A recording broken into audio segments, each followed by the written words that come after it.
Hello children, today we are going to learn about the lesson The Elixir of Life, written by Sir C.V. Raman. To start with, we will be going ahead with glossary.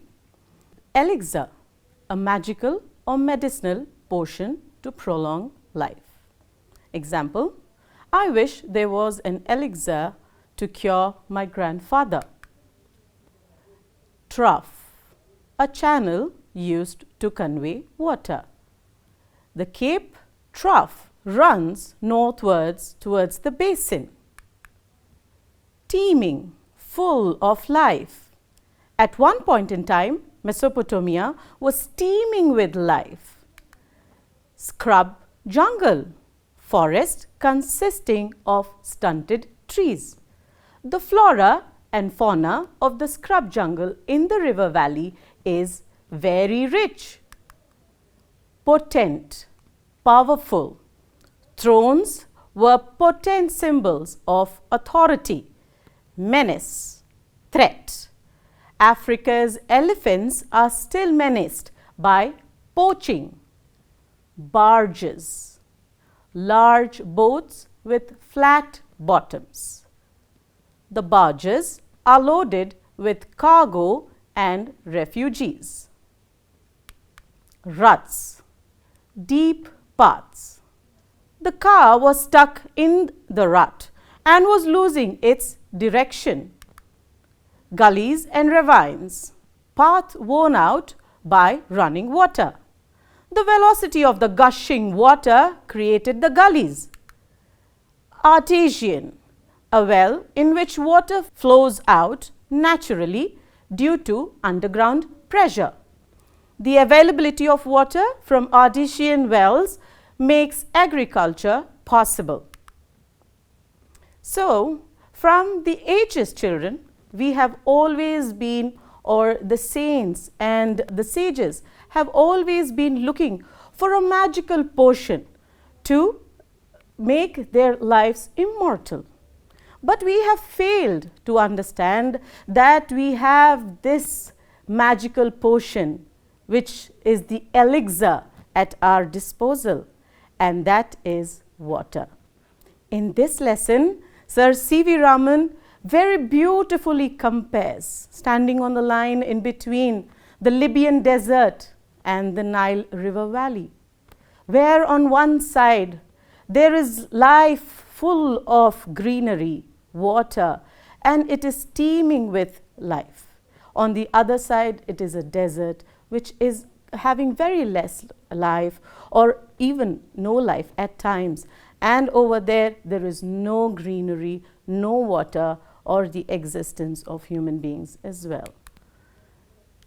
Water is not only useful but also complements the life process.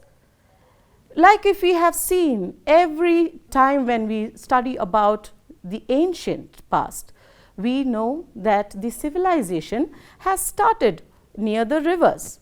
Why only the river and not the oceans? Both are water. What is the reason? Because the river water is fresh water, and the other water that is available on earth, that is 70% of water, is salt water, which is not a complement to life, especially for the human beings, like agriculture, drinking, and many other purposes of life. Life is impossible without water. Without water, one cannot survive, be it the animals, be it the human beings, be it the plant life. That is why when you see the other planets are lifeless, it is only Earth which is unique in terms of having or holding life.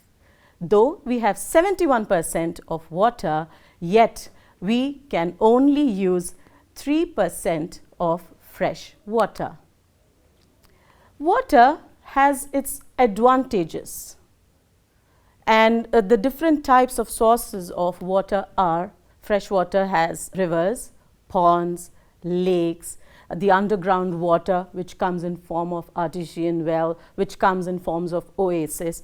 So all these water bodies add to the benefit of human life or any life sustenance on earth. Not only by providing water, the flowing river also blesses us with the other components, like bringing the rich minerals from the different parts of the landforms and giving us a rich, fertile land to grow crops, which is a very important factor for a prosperous agricultural sector. And then they help us to move from one place to another, like for the internal waterways. And ponds helps the animals to drink water, to quench their thirst, to probably satisfy themselves bathing in it. Like you all know that water bodies are truly a life saver. The different water bodies, the rivers, the lakes, the ponds. But what are we doing these days? We are not maintaining them, we are not preserving them, we are not protecting them.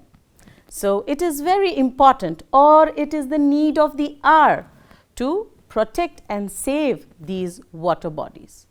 Like I have said, that river is a flowing water body. Now when river is flowing water body, it definitely has to go and end its limit elsewhere. So where does it end? It ends into oceans. And ocean is a salt water. Now when we end the river water into the oceans, it becomes useless for us. So what do we have to do in those circumstances?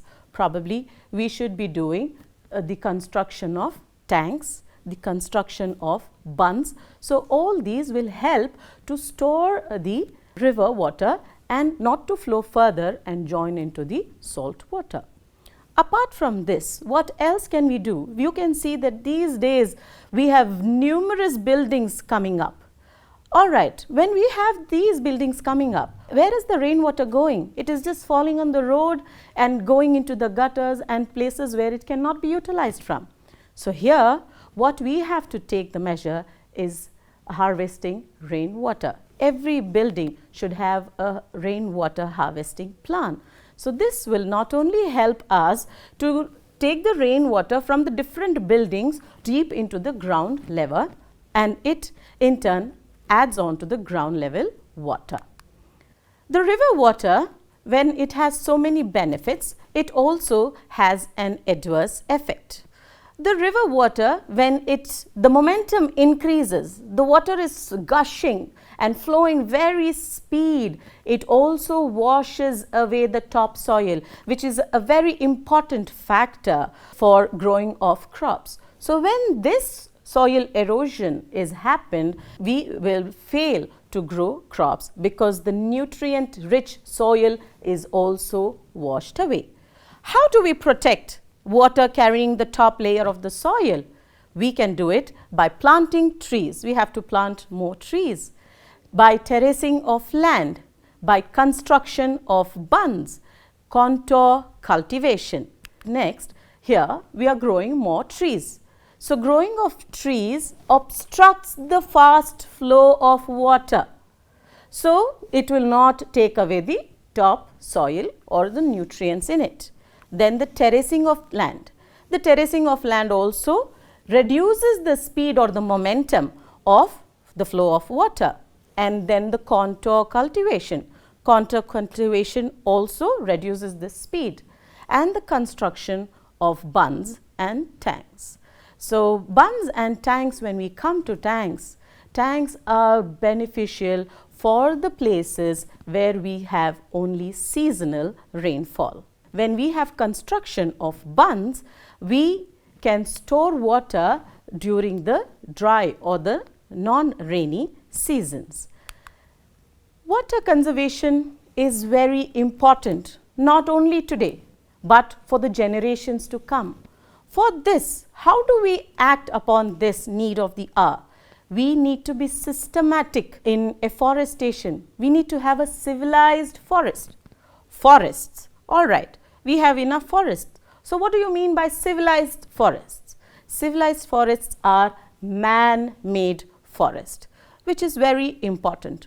If we are looking at the advancement or the development of our country, we also have to look into the protection of our environment. And this civilized forest not only will help the nature, but also it will protect the wildlife.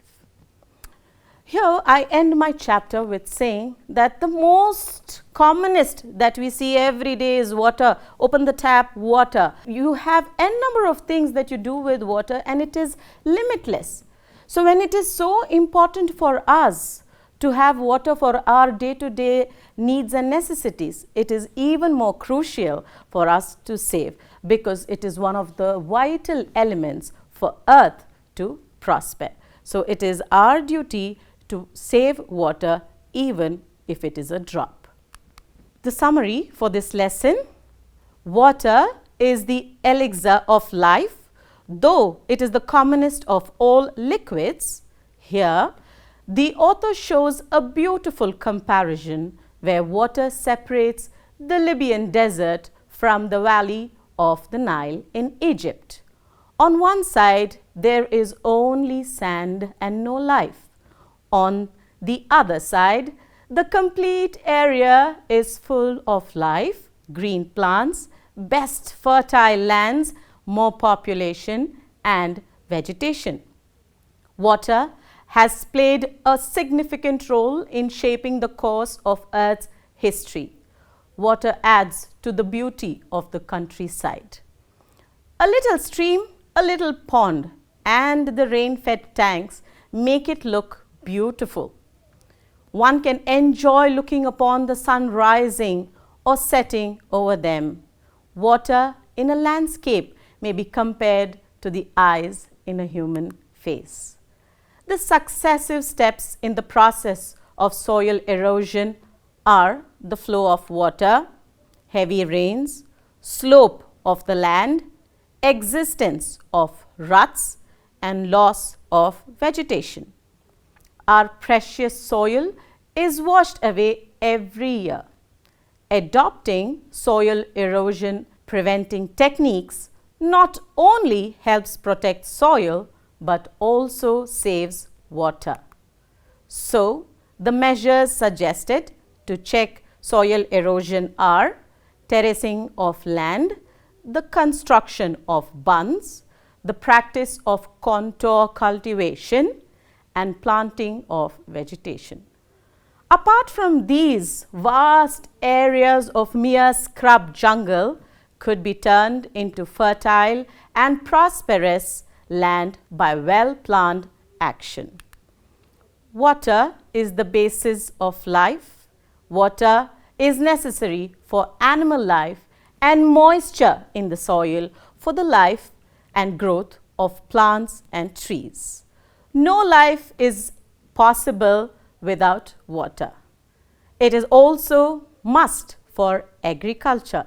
Thus, the conservation and utilization of water is fundamental for human welfare. Not only does water support life, but also provides us numerous economic benefits like transport of boats and barges through canals and rivers, and also helps in the development of hydroelectricity, which is a tremendous contribution to the life of the countryside. Though water is the commonest of liquids, yet it is the most uncommon. It is our collective effort to conserve our nature for the generations to come.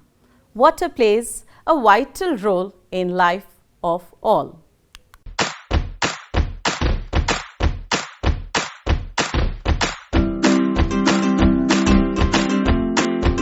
Water conservation encompasses the policies, strategies and activities made to manage fresh water as a sustainable resource, to protect the water environment, and to meet current and future human demand. Population, household size, and growth and affluence all affect how much water is used. Factors such as climate change have increased pressures on natural water resources, especially in manufacturing and agricultural irrigation. The goals of water conservation efforts include: 1. Ensuring availability of water for future generations, where the withdrawal of fresh water from an ecosystem does not exceed its natural replacement rate. 2.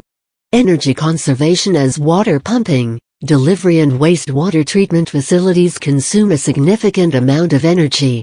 In some regions of the world, over 15% of total electricity consumption is devoted to water management. 3. Habitat conservation, where minimizing human water use helps to preserve freshwater habitats for local wildlife and migrating waterfowl, but also water quality. The key activities that benefit water conservation are as follows. 1. Any beneficial deduction in water laws, use and waste of resources. 2. Avoiding any damage to water quality. 3. Improving water management practices that reduce the use or enhance the beneficial use of water. Water conservation programs involved in social solutions are typically initiated at the local level, by either municipal water utilities or regional governments. Common strategies include public outreach campaigns, tiered water rates, charging progressively higher prices as water use increases, or restrictions on outdoor water use such as lawn watering and car washing. Cities in dry climates often require or encourage the installation of xeriscaping or natural landscaping in new homes to reduce outdoor water usage. With this, we have learnt that how important water is and what are the benefits of water, both in terms of sustaining life and in terms of making money.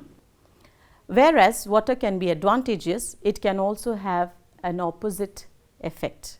This opposite effect can be stopped by a systematic and intelligent planning. When I say adverse effect, when I say, the opposite effect. So now I have a story for you here. This story I have highlighted few words in green. Now I want you to quickly grab your pencil and a book and then start writing the opposites of this. Many years ago, there lived an old poet. Old, the opposite of old is young. He had a beautiful cottage in a small village. Beautiful. The opposite of beautiful is ugly. Small. The opposite of small is big. One evening, suddenly a huge storm arose from nowhere. He sat quietly beside a fireplace in the comfort of his warm living room. Quietly. Then, making noise. The fresh apples were roasted, which filled the room with its aroma. Fresh, the opposite of fresh is stale. I feel sad for the ones who do not have roof over their head, the poet thought. Sad, happy. Suddenly, he heard a squeaky voice. Oh, please let me in. I am completely wet and cold, a small boy exclaimed, standing at the door of the poet's cottage. In, opposite is out. Wet is dry. Cold is hot. Poor thing, you look so cold and exhausted. Please come in and sit down, the poet said and called him in. He made him sit on a chair. The old poet offered him some boiled wine. The boy drank the wine happily and started feeling better. The boy climbed down and started singing and dancing out of joy. Down, the opposite of down is up, happily. The boy drank the wine happily. The opposite will be sad. The boy climbed down. Down again would be up. So what we have done in this story is we have learnt the opposites. The opposites are called as antonyms. So we have learnt antonyms today. We move on to another part. Jessica eats an apple every day. She loves apples. Apple is a countable noun. Like you can see one apple and then you can see 3 apples. You can count those, the number of it. Anything that you can count is a countable noun. Now you must be thinking that we can count everything, what ma'am saying that only thing you can count is known as countable nouns. There are certain things that you cannot count. Those are like rice, sugar, milk. Rita loves milk. She drinks milk every day. Now milk is uncountable. It is in a liquid state. So this is an uncountable noun. You cannot count milk. Whereas 2 teaspoons of salt, 2 bottles of juice. Now here I have taken an example of salt, which is uncountable again, and then juice, which is uncountable again. Here we are seeing that we'll go to the shop and tell, can I have a bottle of juice? You will say that we can count juice, that give me 1 bottle, give me 2 bottles. So why is it coming under the uncountable nouns? We are not counting the juice here, but we are counting the containers that it comes in. Maybe a glass of juice, maybe a bottle of juice. So here we are counting the containers of it in terms of the uncountable nouns. We can measure uncountable nouns as per the containers in liters, half liter milk, 1 liter milk, and in kilograms. Give me half a kg of sugar, please. Give me 1 kg sugar, please. You are measuring it. You are not counting it.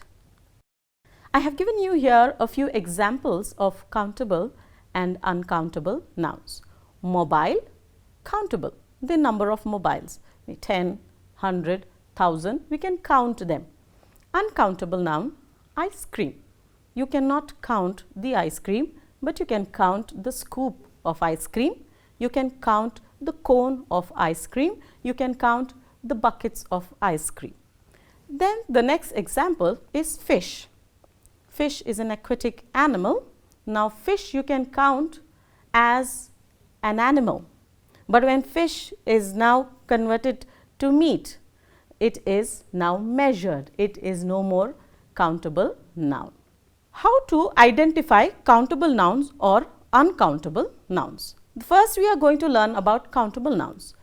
They can be used in a singular or plural. Give me an apple. Give me apples.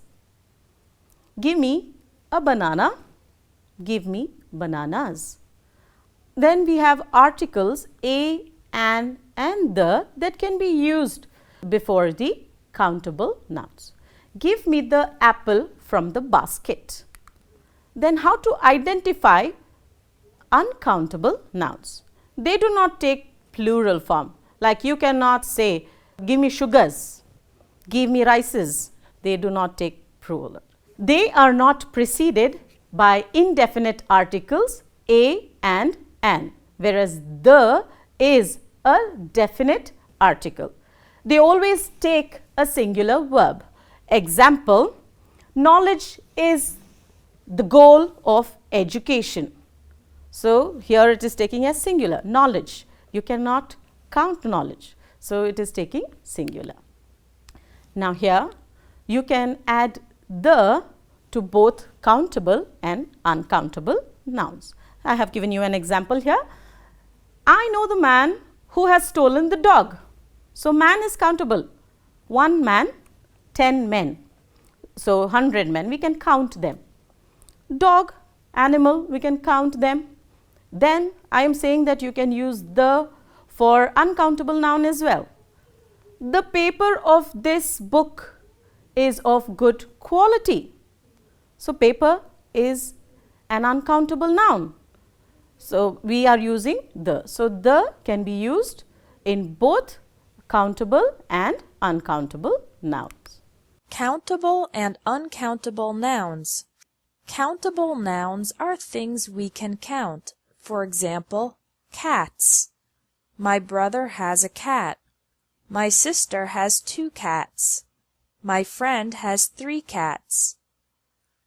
Other examples of countable nouns are things like book, table, computer, pen, banana, shirt, television, and house. People are also countable. man, woman, child, friend, uncle, teacher, boss, and employee.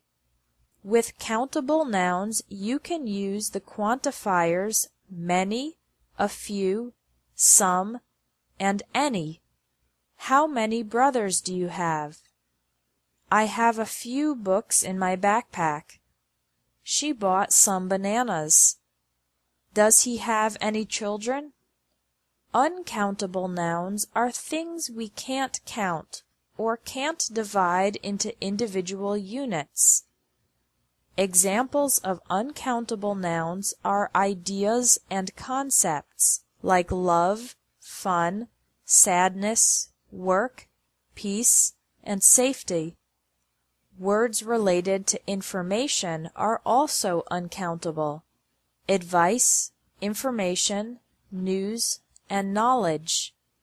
Category words are often uncountable. Music, furniture, equipment, jewelry, literature, and meat. Finally, there are liquids and other foods that can't be counted. Water, butter, rice, flour, and milk. With uncountable nouns, you can use much, a little, some, or any. I have too much homework. Add a little butter to the recipe. We heard some great music. He doesn't have any furniture. Never add s to uncountable nouns. For example, I need some informations is incorrect. The correct sentence is, I need some information. You can use other words to help quantify uncountable nouns. For example, he gave me 2 advices is incorrect because advice is uncountable. Instead, you can say, he gave me 2 pieces of advice. With food, we often use the container to make the noun countable. For example, don't say, I bought 2 milks and 3 rices. Instead, say, I bought 2 bottles of milk and 3 boxes of rice. So, this is your assignment, children, and I want you to describe how water is compared to divine Amrita. And then list out the factors influencing soil erosion. What are the factors that causes the soil, the topsoil to erode away? And then I have given you a list of nouns. Then you have to separate them as to countable and uncountable nouns. Thank you so much, children. You all have a wonderful time.